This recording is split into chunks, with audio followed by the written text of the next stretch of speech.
Todos os dias, 500 pessoas são diagnosticadas com diabetes na Austrália. O diabetes, esse sim, é definitivamente uma pandemia. O que eu gostaria de analisar nesta apresentação é como podemos nos recuperar dos diabetes, como podemos vencê-lo, como podemos administrá-lo. E a boa notícia é que eu tenho visto diabéticos do tipo 1 e do tipo 2 se recuperarem do diabetes. Qual é a diferença? É de conhecimento de muitos que o diabetes tipo 1 geralmente apresenta danos ao pâncreas, onde as células beta não conseguem produzir a insulina. A culpa é colocada geralmente na genética. Enquanto o diabetes tipo 2 é geralmente contraída no início da vida adulta. Então, o diabetes tipo 1, o pâncreas não funciona bem. E o diabetes tipo 2 geralmente começa a se desenvolver talvez no final dos 40 anos, início dos 50 ou 60. Mas, na verdade, é o mesmo problema, que o pâncreas é incapaz de produzir insulina suficiente. O que eu quero mostrar a vocês é o que é a insulina e o que ela faz. Aqui temos a célula. Já entramos aqui algumas vezes. Eu chamo isso de CBD, as operações internas da célula. A glicose entra na célula sobre a ação da insulina. A insulina é como a chave que destrava a porta para permitir a glicose entrar na célula. As operações internas da célula, o DCN, o Distrito Central de Negócios do Corpo Humano. É aqui que queremos a glicose. Vamos retroceder um pouco para saber de onde vem a glicose. A glicose vem do alimento que comemos. E um dos motivos pelos quais temos o diabetes ocorrendo hoje é que as pessoas estão comendo um tipo de alimento que produz muita glicose. E quando se produz muita glicose, o pâncreas tem que liberar uma quantidade correspondente de insulina. Então, ele está liberando provavelmente mais insulina do que o modo como Deus planejou. E esse grupo alimentício se chama carboidratos. Vamos fazer uma avaliação dos carboidratos na dieta de um americano comum. A maioria dos americanos, acho que acontece o mesmo com os australianos. Eles geralmente vão dormir muito tarde, pois estão com tecnologia. Ao acordarem, não tem muito tempo para preparar o de jejum. Então escolhem algo muito rápido. E cereal é rápido. E quando se coloca cereal na tigela e derrama-se leite por cima e saem rapidamente pela porta. Ou talvez uma torrada, especialmente aquela torrada branca, de pão branco, que pode ser ingerida muito rapidamente. Então, cereal e pão em forma de torrada. Meu marido e eu viajávamos muito antes de 2020 e geralmente comíamos em hotéis, pousadas e restaurantes. E eu percebi que há muitos de jejuns oferecidos com muffins, croissants e há muitos alimentos à base de carboidratos. Vou colocar aqui bolos e etc. Isso leva em consideração todo tipo de confeitaria. As rosquinhas, os bolos, os biscoitos ou bolachas, todo tipo de confeitaria. Outro alimento à base de carboidratos, que está se tornando muito comum. Como criança, eu nunca tive isso. Sou a 5ª geração de descendentes de escoceses. Então, sou uma criança dos anos 60, do final da década de 50. Nunca tivemos pizza. Nunca tivemos massas. Mas os europeus certamente apresentaram aos australianos e aos americanos a pizza e as massas. Não acho que haja alguém que não tenha experimentado esses alimentos que morem nos Estados Unidos ou na Austrália. Arroz. O arroz é outro alimento à base de carboidrato. Batatas. Batatas é outro alimento à base de carboidrato. E por fim, e certamente o que menos convém em valor nutricional, temos o ácido puro e cristalizado extraído da planta da cana-de-açúcar. Todos esses alimentos são quebrados no trato gastrointestinal formando glicose. Essa glicose é levada diretamente ao fígado. E o fígado basicamente orquestra para onde a glicose vai. E o primeiro lugar que ela vai é para a célula. Vamos seguir a jornada dessa glicose para a célula. Lembram, ela veio sobre a ação da insulina. Ela passa por uma via de 20 etapas. E essa via de 20 etapas nos dá 2 unidades de energia.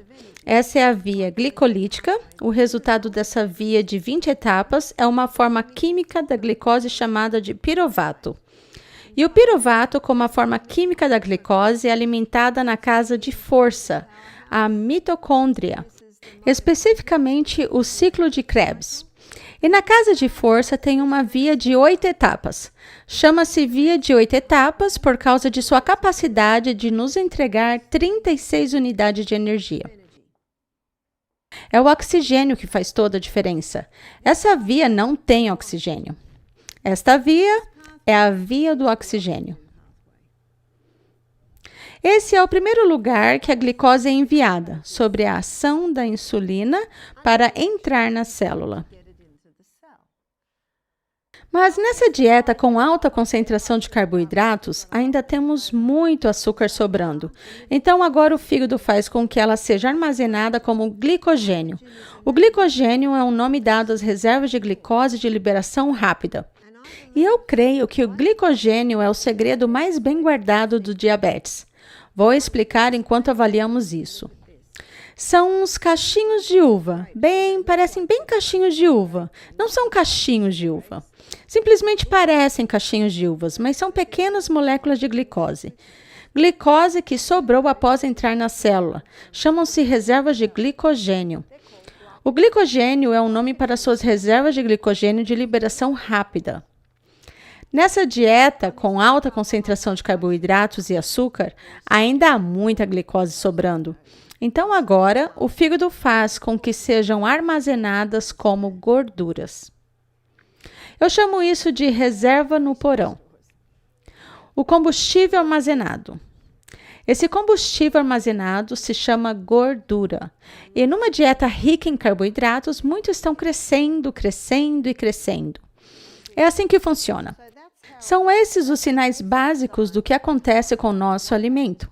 Mas eu quero mostrar a vocês o que acontece numa dieta rica em carboidratos. Os carboidratos não são maus. Claro que não. Nós gostamos deles. O problema é quando estão em excesso e são refinados. É o excesso dos carboidratos refinados que abusa do pâncreas. Aqui temos o nosso pâncreas. Ele está debaixo de nossa costela esquerda. E o pâncreas libera 2 hormônios para equilibrar os níveis de glicose no sangue. Um deles é a insulina. A insulina é o hormônio projetado para fazer com que os níveis de glicose no sangue diminuam, pois é a chave que destrava a porta para tirar a glicose do sangue e levá-la para dentro da célula, ou para reservas como glicogênio ou gordura. O outro hormônio é o glucagon. O glucagon é o hormônio projetado para elevar os níveis de açúcar no sangue.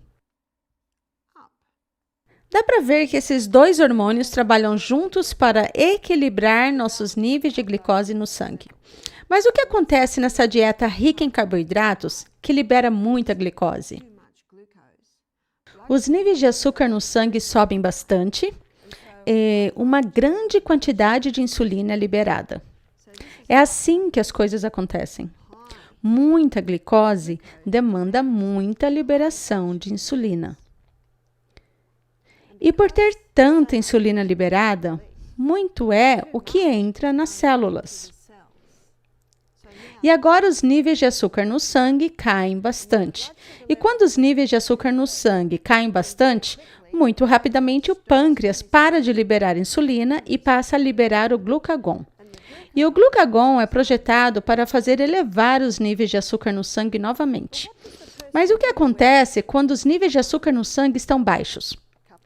Uma xícara de café com 2 ou 3 colheres de açúcar, uma latinha de coca, um doce, um bombom, algo assim para elevar novamente.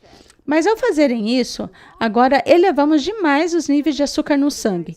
Então, muito rapidamente, o cérebro diz ao pâncreas: "Ah, não, está muito elevado novamente. Rápido, parem com o glucagon e liberem a insulina." E baixamos os níveis novamente. Essa é a chicotada que desgasta o pâncreas.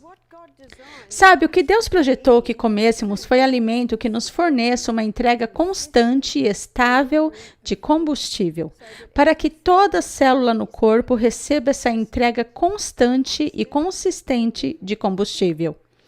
Então, o que é que fará com que isso aconteça? Vamos analisar o alimento.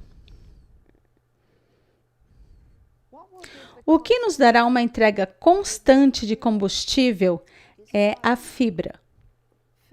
Os alimentos ricos em fibra. A fibra une a glicose e a libera lentamente. E quando lenta, consistente certamente libera essa glicose. Nós temos os níveis de glicose indo assim. Em vez de picos de altos com reações de baixos e reações de altos novamente. O outro alimento é a proteína. A proteína também dá uma liberação muito boa e consistente de combustível, e também a gordura. O corpo gosta de queimar gordura como combustível. Sabe, a glicose queima a uma taxa de 4 calorias por grama, enquanto a gordura queima a uma taxa de 9 calorias por grama. E é por isso que o diabético vai bem com um programa alimentar rico em fibras, com proteínas e gorduras saudáveis. As proteínas que advêm das leguminosas, castanhas e sementes. Encontrei um homem há 10 anos que estava nos seus quase 70 anos que me disse: "Quando estava na casa dos 40, me disseram que eu era pré-diabético." Ele disse: "Sim, eu estava na média, dos que chamavam o padrão americano de dieta, muito rico em carboidratos. E me disseram que eu era um pré-diabético. E o nutricionista que me disse isso disse: coma leguminosas diariamente, porque isso lhe dará uma entrega suave e consistente de combustível." E foi o que eu fiz. Então, leguminosas diariamente, ele disse. Nunca desenvolvi diabetes. Sim, deve ser colocado de molho. Sim, deve ser bem enxaguado. E sim, por amor às suas papilas gustativas, que sejam saborosamente preparados. Se quiserem saber como fazer com que as leguminosas tenham um ótimo sabor, comprem um livro de receita indiano. Comprem um livro de receita libanês ou italiano. Eles sabem como acrescentar sabor às suas leguminosas. Já vi muita gente que diz que não come muitas leguminosas porque me dizem que não tem graça. Eles só são sem graça porque você não os preparou magnificamente. Acrescente um azeite de qualidade. É o que fazem na Itália. Muita salsinha bem picada, sal de boa qualidade. É isso que suas leguminosas precisam. Precisam de sabor. Cozinhe um pacote de lentilhas e não vai ter um bom sabor. Você precisa acrescentar sabor a elas. E muita gente que parou de comer carne e começou a comer uma dieta vegetariana, eles precisam substituir essa carne por leguminosas. Mas pelo fato de que quando cozinhamos a carne ela já tem sabor, então não estamos acostumados a esse tipo de culinária, onde temos que acrescentar sabor aos alimentos. É como o tofu, é uma esponja sem sabor. Se não tem bom sabor, é culpa sua por não colocar gengibre, alho, erva, sal de boa qualidade, azeite para que tenha um bom sabor. Suas outras proteínas são as castanhas e as sementes. E são também gorduras boas. As outras gorduras boas que encontram nos abacates e também no óleo de coco e no azeite de oliva. Não precisamos de muito. São alimentos concentrados, não precisamos de muito mesmo, mas precisamos de um pouco. O alimento que as nossas células precisam é o que entrega de maneira suave e consistente o combustível, o que ocorrerá numa dieta rica em fibra, que são seus alimentos à base de plantas, os integrais, ocorre também as proteínas, as leguminosas, castanhas e sementes, e as gorduras boas, as castanhas, sementes, abacates, óleo de coco, azeite de oliva. São alimentos concentrados, não precisam de muito, mas precisa. É um grupo alimentício essencial. Outro tipo de proteína é seus alimentos integrais. Os integrais são muito importantes. O que você descobrirá é que esses alimentos contêm baixo índice glicêmico. O que é o índice glicêmico? O índice glicêmico é uma leitura ou um guia de quão rápido a glicose nesse alimento entra em seu sangue. Vou lhes dar uma ilustração. Chama-se IG, índice glicêmico. É fácil buscar no Google e encontrar um gráfico de índice glicêmico. Abaixo de 55 é considerado baixo, acima de 55 é considerado alto. Então, a toronja é bem baixo. Tenho certeza de que isso não é nenhuma surpresa. Está em 25. Enquanto as cerejas estão com 26. Então, para os diabéticos, são as melhores frutas. Se não estiver habituado à toronja, vai se acostumar com ela. Lamento, mas sem açúcar por cima. Você quer o açúcar bem longe, mas todas as frutas silvestres são bem baixas. Kiwi é bem baixo. A pera também. A melancia é bem alta. Qual é o índice do açúcar? O açúcar tem cerca de 59. Quer seja branco, demerara, mascavo, são todos refinados. E isso faz com que o nível de açúcar no sangue suba bem alto. As bananas estão em cerca de 60. Desculpa, não podem dizer exatamente o número, mas é fácil pesquisar. Também as batatas e as bananas são consideradas altas. E é por isso que dizem que os diabéticos devem se manter longe das batatas inglesas e das bananas, enquanto as batatas doce, o inhame, a batata doce roxa, a batata doce granfina, a branca, a batata doce laranja, todas essas raízes tropicais, como a mandioca, o fruta-pão, todos são baixos. Não estão bem aqui, mas acho que estão em 54. Então, são considerados baixos. E é por isso que é melhor que um diabético não coma bananas e passe para as frutas silvestres. Pare com as batatas inglesas e vá para a batata doce. Isso pode fazer uma grande diferença.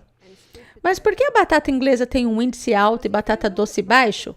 Porque se analisamos esses dois vegetais e o abrirmos ao meio, não dá para ver muita diferença. Mas, sob o microscópio, se revela que a batata doce tem uma estrutura de fibras muito unida, enquanto a batata inglesa tem uma estrutura de fibras mais frouxa. E a estrutura de fibras mais unidas representa uma entrega lenta e contínua de glicose, enquanto a estrutura de fibras mais frouxas significa que a glicose é liberada bem rapidamente. Essa é a diferença. Tem outro tipo de alimento que provavelmente origina a maior parte desses aqui.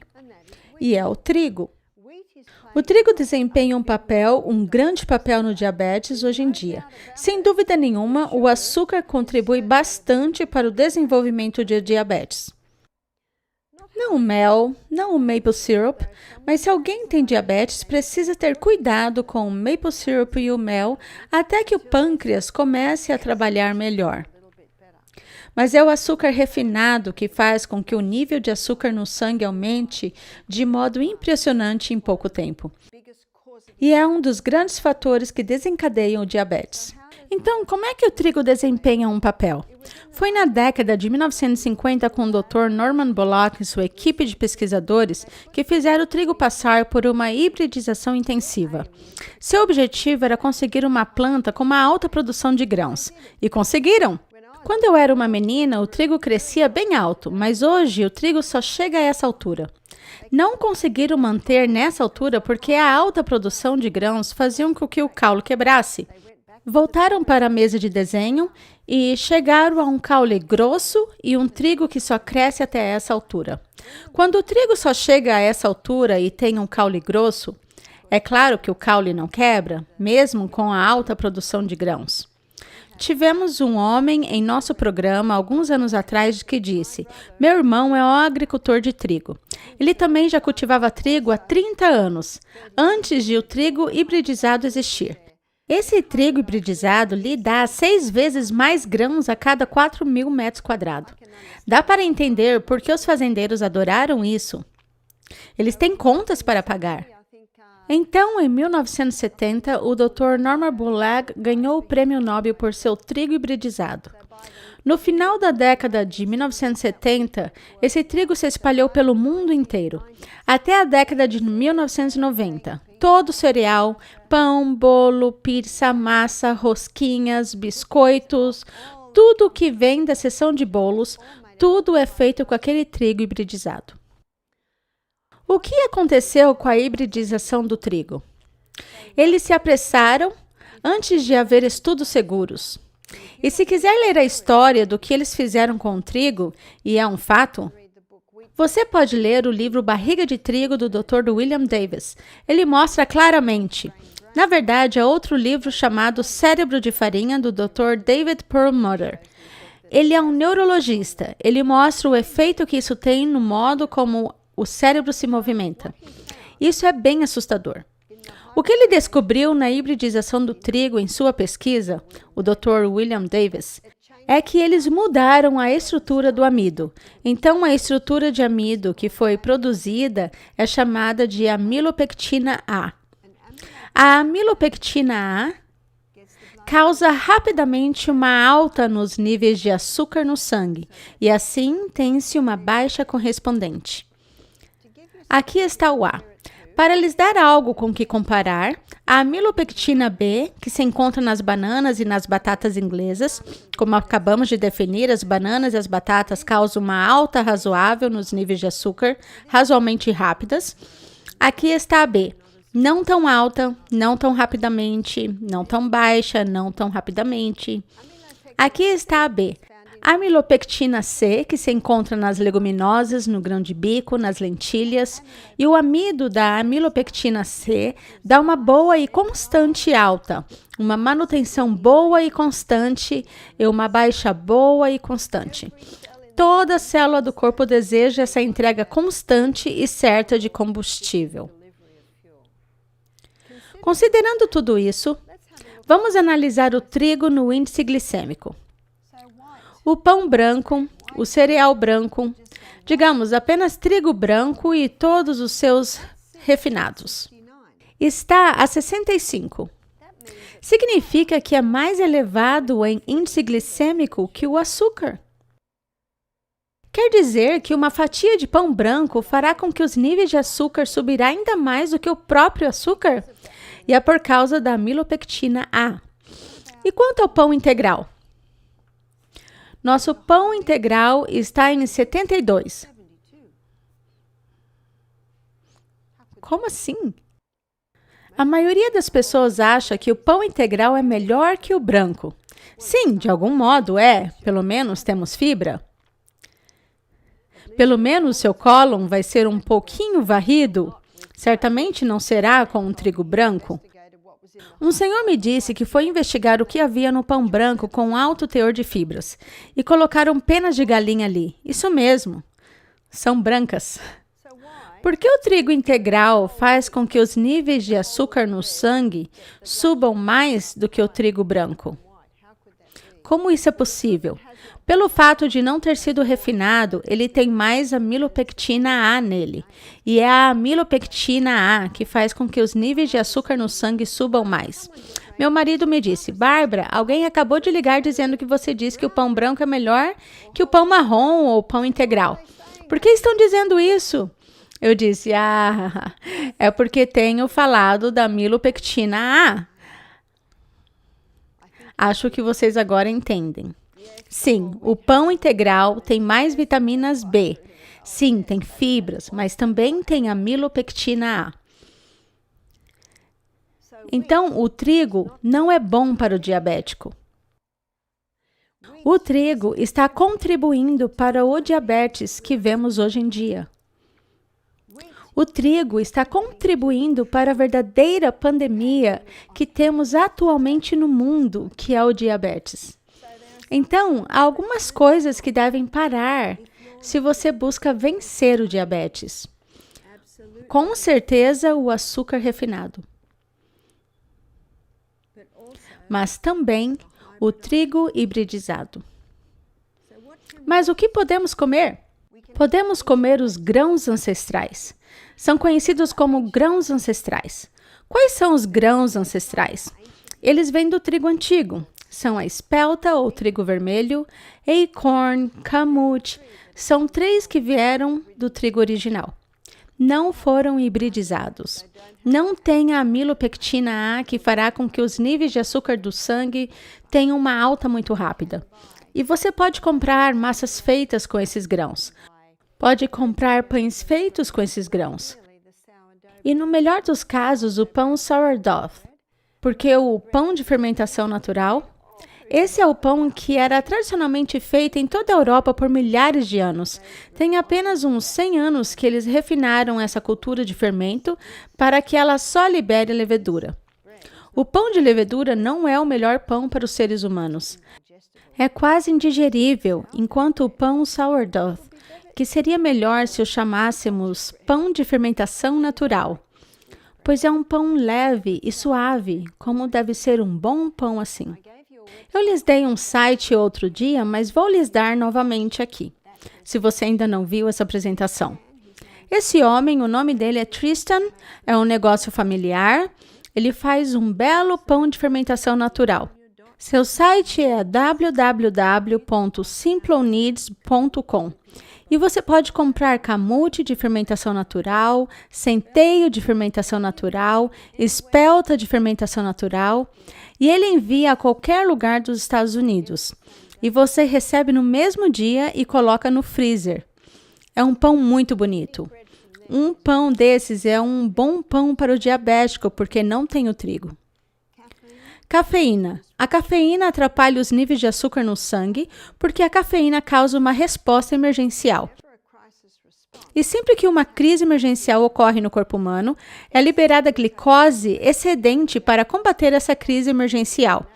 E é assim que a cafeína atrapalha os níveis de açúcar no corpo. Vou lhes dar uma ilustração. E essa ilustração, infelizmente, é o que acontece com muita gente hoje em dia. O nome da senhora é Sue, e ela é uma agente de saúde, uma enfermeira da comunidade. Ela vai a propriedades de zona rural e ajuda as pessoas. Ela está um pouco acima do peso, talvez uns 18 quilos acima do que ela sabe que deveria ter. Então decidiu entrar numa dieta. E nessa dieta, ela tem um bolinho de arroz no de jejum, um pouco de iogurte com baixo teor de gordura e uma toronja. Não sei vocês, mas não é um de jejum muito atrativo para mim, mas ela quer perder peso. Na metade da manhã, ela tem um pouco de fome, então toma uma xícara de café com 2 colheres de chá de açúcar e leite desnatado ou com baixo teor de gordura, porque ela está de dieta e já leu que se quiser emagrecer, precisa parar com a gordura. Eu acho que já nos desfizemos desse mito, não é mesmo? Mas vamos acompanhar essa senhora. Na hora do almoço, ela tem 2 bolinhos de arroz, um queijo sem gordura. Não sei o que seria um queijo sem gordura. Talvez seja plástico, mas não soa muito bom. Algumas rodelas de tomate e umas folhas de alface em cada um deles. E descobriu uns biscoitos sem gorduras que pegou para a sobremesa depois dos bolinhos de arroz. E uma xícara de café com 3 colheres de chá de açúcar para lhe dar energia para a tarde e leite desnatado. No meio da tarde está com fome outra vez e toma outra xícara de café. Ela está dirigindo de volta para casa e está morrendo de fome. Sabia que a fome é o ímpeto mais forte do corpo humano? E sabia que há cientistas que estão combinando certos aromas que despertarão a parte de seu cérebro relativa ao apetite? E ela está passando por uma lanchonete fast food que vendem pizza. E o aroma que sai de lá é um aroma químico.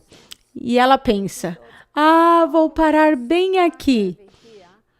Eles têm pizza com queijo sem gordura. Outra vez, não sei que tipo de queijo seria esse. E tá na promoção. Já viram o DVD Super Size Me? A dieta do palhaço? Tem essa coisa de marketing. Mais pizza com menos dinheiro. E a gente gosta de uma promoção. Todo mundo gosta de uma promoção. E ela vai e compra, ela pensa. Bem, estou numa dieta, não tem muita gordura, só um pouco. Ela está dirigindo e tem uma voz baixinha dizendo, e a sua dieta?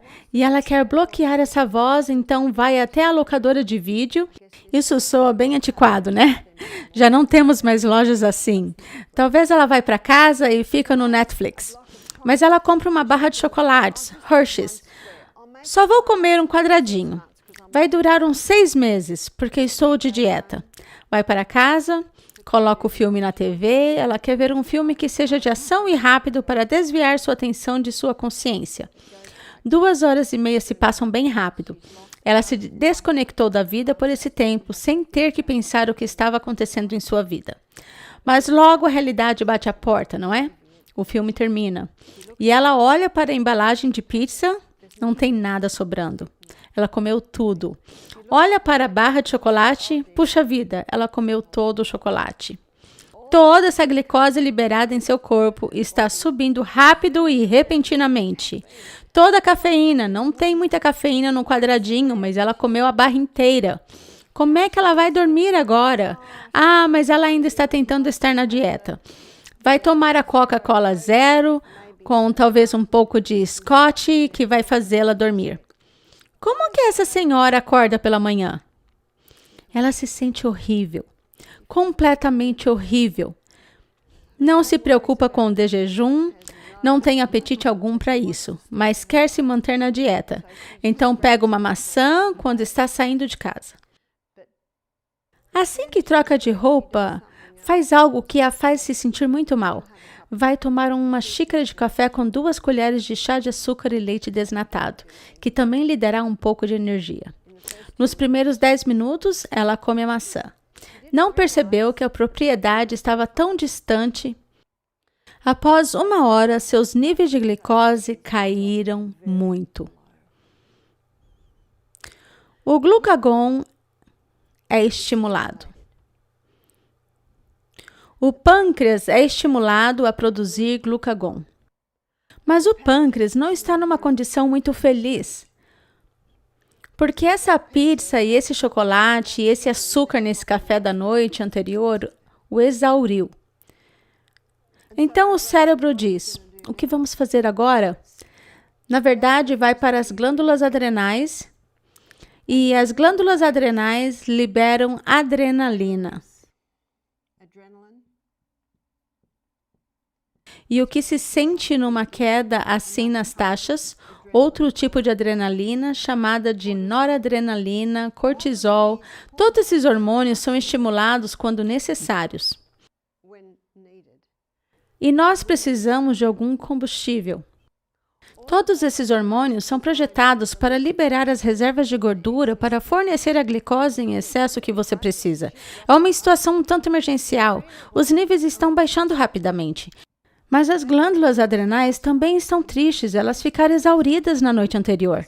Então, essa aqui está exausta, essa aqui está exausta. Número 3. O que podemos fazer agora? Vamos à glândula pituitária que vai liberar o hormônio do crescimento humano. O hormônio do crescimento humano também é projetado para liberar as reservas de gordura a fim de fornecer glicose. Mas a senhora não se exercita há 10 anos e seu hormônio de crescimento humano não tem sido usado há 10 anos. Então temos outra carinha triste. Ele também está exausto. Rapidamente o corpo vai para a glândula tireoide para liberar tiroxina. A glândula tireoide controla o metabolismo. E quando suas taxas metabólicas caem, a tiroxina é liberada para que ative as reservas de gordura a fim de nos dar a glicose que precisamos. Mas a senhora está tomando medicamentos há 10 anos que atacam as funções da tireoide. Então, não podemos tirar nada daqui também. Dá para ver o que está acontecendo aqui? E ela permanece com os níveis baixos, e o cérebro é o próximo órgão a ser afetado. Ele só consegue manter um suprimento de glicose de 2 minutos. Ela sabe que tem mais 30 minutos até chegar na outra vila, onde sabe que tem uma lojinha de conveniências. Ela está começando a fraquejar, porque todo o seu sistema de backup não está funcionando, pois ela o exauriu. Ela não exauriu na noite anterior, mas tem sido seu alimento e seu estilo de vida nos últimos anos. E agora todos os órgãos estão dizendo, já deu, não restou mais nada. Ela tenta se manter desperta. Estica-se para pegar um doce. Ah, não. Ela comeu todos eles no outro dia. Estica-se para pegar a Coca Zero. Também está vazia. De algum jeito, ela consegue chegar até a loja de conveniências. Estaciona, sem perceber que uma das rodas ficou em cima de uma vala. Entra, não consegue caminhar bem. O rapaz do caixa olha para ela. Ela vai até a geladeirinha, abre uma lata de Coca-Cola, bebe. Ufa, assim está melhor. Ela se parece o tempo inteiro como um viciado em drogas, não é? Sem nem perceber, é o que ela é. Esse açúcar refinado é uma droga. E refinado, assim como são as drogas. É altamente viciante. A cafeína também é altamente viciante. As pessoas se viciam com esses picos de alta. Ela se sente um pouco melhor. Seus níveis de açúcar no sangue subiram rapidamente. É o que ela queria. Pega um pacote inteiro de latinhas de coca, pega alguns pacotes de doces, paga com dinheiro, sente-se um pouco envergonhada. Ela é enfermeira da comunidade local. O homem no caixa olha pela janela e lá está o carro dela com uma roda na vala. Ela entra no carro, sente-se bastante envergonhada e vai para casa onde tem que desempenhar suas tarefas. Tem seus doces, tem sua coca e pode se manter bem. Antes de voltar para casa, compra um sanduíche de salada. Ela percebe que precisa de um pouco de nutrição. No caminho para casa, ela pensa... Ela nunca passou por isso antes. Foi terrivelmente vergonhoso. Ela não quer que isso aconteça novamente. Então vai a um psiquiatra e ele diz: encontrei a causa de todos os seus problemas. Você tem depressão. Será mesmo esta a causa de todos os seus problemas? Não, não é a causa de todos os seus problemas. A causa de todos os seus problemas é isso. Essa dieta rica em carboidratos. É essa cafeína que ela toma de 3 a 4 vezes por dia. Eu já fui enfermeira, eu sei disso. As enfermeiras são as piores. Tomam muito café. Sim, ela dá picos de alta, mas também temos baixas correspondentes. As pessoas não percebem, mas é como compre agora e pague depois. E isso explica porque quando queremos vencer o diabetes, temos que diminuir bastante esses carboidratos. Diminuir bastante. Se tivermos algum carboidrato, terá que ser algo como arroz integral ou talvez pão de camute. E não muito. Então, é importante também ter pouco carboidrato. Não estou dizendo nada de carboidratos. É impossível estar sem carboidratos. Você terá alguns carboidratos nas leguminosas, mas não muito. Vai ter alguns nos cereais integrais, um pouco mais, mas ainda não muito. Vai ter alguns carboidratos nas suas frutas com um baixo índice glicêmico. Você precisa de alguns, mas não bastante. O problema com essa dieta é que está sobrecarregada, totalmente sobrecarregada. E isso sobrecarrega o pâncreas, desgastando-o. Algo mais que precisa parar são suas gorduras alteradas.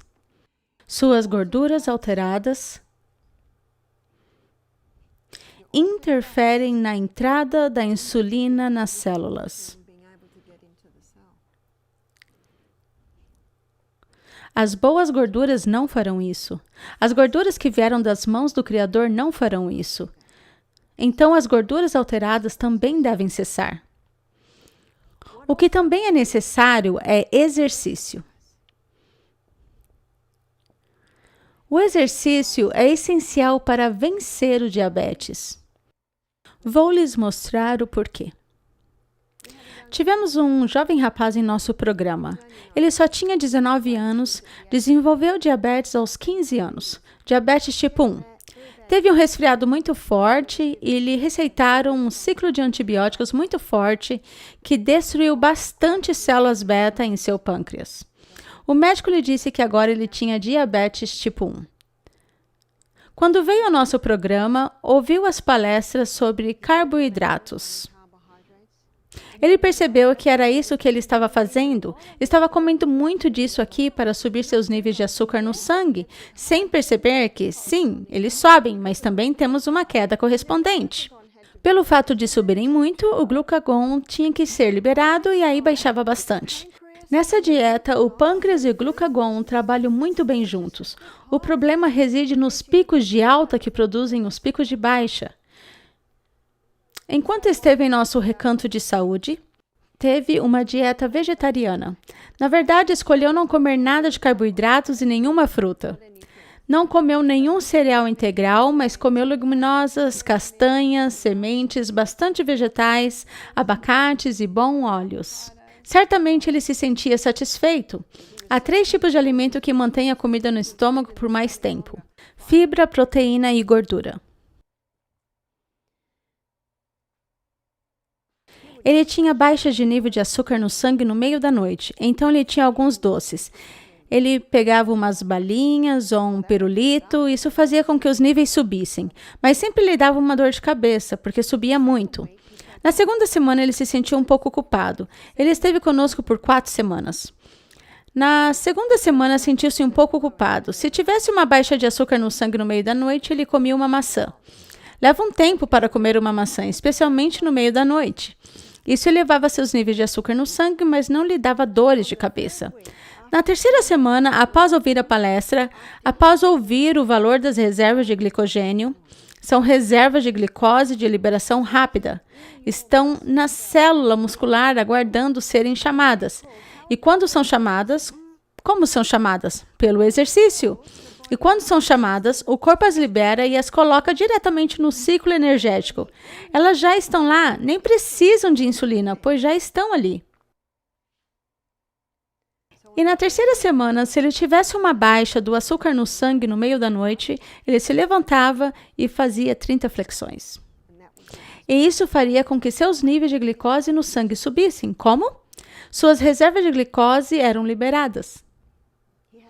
Ele tinha energia por causa da liberação das reservas de glicogênio. Na verdade, ele me disse que certa manhã ele acordou e seus níveis de glicose no sangue eram 3. Essas são as diretrizes australianas. Nas diretrizes australianas, os níveis de açúcar no sangue devem estar em cerca de 6,5. Entre 6 e 6,5. O dele estava em 3. Ele estava quase desmaiando. Um diabético geralmente tem 15, 16, 20 níveis de açúcar no sangue. Isso é muito alto. Ele se levantou e seu nível de açúcar no sangue estava 3. Pegou um pouco de sal, tomou um pouco d'água, vestiu-se, ingeriu um pouco mais de sal, mais um pouco d'água e foi correr. Subindo e descendo as montanhas. Quando voltou, revisou seus níveis de açúcar no sangue e estava em 9. De onde veio tudo isso? Bem, daqui. Das reservas de glicogênio. E se acabarem as reservas de glicogênio, então seus hormônios de crescimento humano se liberariam. E o hormônio de crescimento humano libera as reservas de gordura para nos dar a glicose que precisamos. Na verdade, ele me disse naquela tarde, por que ninguém nunca me falou dos glicogênios? É por isso que eu chamo isso de o segredo mais bem guardado dos diabéticos, as reservas de glicogênio. É por isso que o exercício é tão importante. Ele não somente é importante para liberar as reservas de glicogênio, o exercício é importante porque aumenta o suprimento de sangue ao pâncreas. E quando aumentamos o suprimento de sangue ao pâncreas, nós o despertamos. Outra razão pela qual o exercício é tão importante é que quando nos exercitamos, o pâncreas está se movendo. E isso fortalece e o tonifica. Dan era o nome dele. Dan me disse, o meu doutor me disse que o meu pâncreas estava morto. Eu disse, será uma gangrena? O que é morto? Não se pode estar meio morto ou quase morto. Por que Dan ainda tinha picos de baixa nos níveis de açúcar no sangue? Porque tomava muita insulina. Porque o alimento que nós lhe dávamos não precisava de muita insulina. Então, pouco a pouco, ele teve que abrir mão, teve que retirar a insulina. Depois de 3 semanas, passou de 90 unidades de insulina por dia para 10 unidades de insulina por dia. O que isso significa? Seu pâncreas estava funcionando mais uma vez. Nós vivemos num corpo incrível, com uma capacidade inata de se curar. E vai se curar se lhe dermos as condições corretas. Antes de Dan vir até a nós, ele não conhecia as condições. Teve que aprender as condições. Aprendeu da melhor maneira, que é o ensino experimental. Estava ouvindo a sabedoria e experimentando-a. Alimentos com baixo índice glicêmico também são muito importantes na jornada para vencer o diabetes. O exercício é vital na jornada para vencer o diabetes. Água. Dan não teria tido esses resultados cedo de manhã se não tivesse tomado água. Mas note o que mais ele teve. Ele comia aquele cristalzinho de sal. Então, de quanto precisamos? De 8 a 10 copos por dia. Quanto maior a pessoa, mais água precisa. Quanto maior a pessoa, geralmente mais ela transpira. Mas o sal celta, o que o sal faz é ajudar a água a entrar na célula. E isso ajuda a liberar as reservas de glicogênio. O pâncreas precisa de água para fabricar insulina, glucagon. Todas as partes de nosso corpo precisam de água. E não há tanque de reserva na mala. A única água que seu corpo usa é a água que você coloca dentro do corpo. Dan saiu do programa como um jovem rapaz muito feliz. Ele tinha as ferramentas para a vida. Tinha ferramentas para mostrar como ele venceu seu diabetes. Algo mais também começou a acontecer. Sua mãe disse, ele voltou para casa feliz. Geralmente era muito rabugento. Quando os níveis de açúcar no sangue estão baixos e o cérebro só consegue manter um suprimento de combustível por 2 minutos, o humor muda. Não é de se admirar que William Dufty intitulou seu livro de Sugar Blues, O Gosto Amargo do Açúcar. Pois é isso que o açúcar causa, uma tristeza, dá um pico de alta inicial, mas em seguida leva você para baixo. E esse para baixo é uma forte tristeza, depressão, irritação. Na verdade, sua avó disse, ele veio me visitar, ele conversou comigo. Tem uma mudança no humor, porque as células do cérebro estão recebendo esse combustível de maneira consistente e constante. O pâncreas está se reavivando porque ninguém está fazendo com que trabalhe em estado de emergência. Também é importante ter sono, porque é quando estamos dormindo que o corpo se reaviva, se recarrega e se regenera. 8 horas não é negociável. Temos algumas opções nessas 8 horas. Pode ser das 8 da noite às 4 da manhã ou pode ser das 9 da noite às 5 da manhã. Talvez seja o meu favorito, ou poderia ser no máximo das 10 da noite às 6 da manhã. Essas primeiras horas são importantes. É quando o sistema de entrega ocorre. É quando o sistema de transporte ocorre. É quando o sistema de limpeza ocorre. E é nessas horas mais tardes da noite que o arquivamento ocorre e é quando ocorre o sono. Então, essas primeiras horas são essenciais. Quando o pâncreas recebe as condições corretas, ele se reaviva e fica feliz. Vou lhes contar outra história para ilustrar. O nome desse senhor era Bob. Tinha 62 anos, veio para o nosso recanto, puxa, já faz uns 5 anos. Era um dos recantos americanos. Ele disse, eu gastei $1 milhão em minha saúde nos últimos 10 anos. Ele disse, os médicos me disseram que não tem mais o que fazer comigo. Ele disse, eu sou diabético, tomo remédio para colesterol, para afinar o sangue, para os níveis de açúcar no sangue. Na verdade, 90 unidades de insulina por dia. Alguns de longa duração, outros de curta duração. Ele disse, recentemente tiraram os meus linfonodos da virilha para ver se podiam descobrir por que eu tenho diabetes. Quando veio falar conosco, estava numa cadeira de rodas porque o voo fez com que suas pernas inchassem. Ele disse, acabei de gastar $800 nessas ataduras. Eu disse, eu acho que posso lhe mostrar como podemos vencer isso sem as ataduras. Eu lhe disse, por 1 minuto, a cada hora quero que você use o mini trampolim. Mesmo que comece somente assim. O mini trampolim estimula os movimentos do fluido linfático do corpo, e suas pernas estavam repletas de fluido linfático porque seus linfonodos na virilha foram retirados. Bob entrou nessa dieta que eu expliquei, com exercício. O melhor exercício para ele era o mini trampolim ou a bicicleta ergométrica. Começou a beber mais água, parou com as cafeínas, e é claro que não servimos café nem vinho tinto. Teve uma mudança completa no estilo de vida. Ele me disse, qualquer coisa que você disser eu farei. Ele se sentava ao meu lado na hora da refeição o tempo inteiro e dizia, isso está certo? Minha refeição está correta? E eu dizia, parece muito bom, Bob. Ele fazia 2 refeições por dia. Tinha de jejum e almoço. Nós lhe dávamos uma bebida proteica para que levasse ao quarto caso tivesse uma baixa nos níveis de açúcar no sangue, pois ainda tomava insulina. E no início, ele tem que estar. Você é o seu médico. Eu sempre deixo para que a pessoa decida. Você controla seus níveis de açúcar e pode jogar com eles. O que foi incrível foi que em 2 semanas seus níveis de açúcar no sangue começaram a se estabilizar e passou a 10 unidades de insulina no sangue em vez de 90. Ele me enviou um e-mail 3 meses depois. Disse, perdi 45 quilos. Deixei todos os meus medicamentos. Ele era um diabético do tipo 1. Deixei todos os meus medicamentos. Estou fazendo exatamente o que você me disse. Estou implementando esses 8 remédios. Vou dormir cedo. Eu disse, me fale sobre o seu programa de exercícios. Ele disse, eu nado 30 piscinas por dia. Pulo no mini trampolim todos os dias. E ando 10 quilômetros de bicicleta por dia.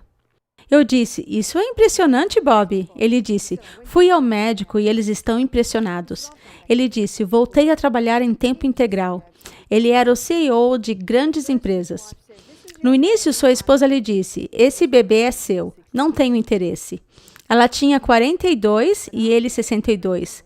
Mas depois de 3 meses, quando ela olhava para seu marido, seu novo marido tornou-se interessada e o último e-mail que recebi dele, ele disse, ela entrou no jogo. Ela está feliz porque precisava perder um pouco de peso. Ela está feliz porque saiu e comprou roupas novas. Todas as suas amigas lhe perguntam o que aconteceu com ela. É tão simples. Tão simples. Você é o médico. E lembre-se que o corpo humano foi projetado para se curar e vai se curar quando recebe as condições corretas. Já vimos isso muitas vezes, mas acho que o que vai deixar você mais feliz é quando vir isso acontecer em sua vida. A chave é a consistência. Não desista. Dê tempo ao corpo, mas pouco a pouco você começará a ver as mudanças. Eu confio que vocês desfrutarão do programa.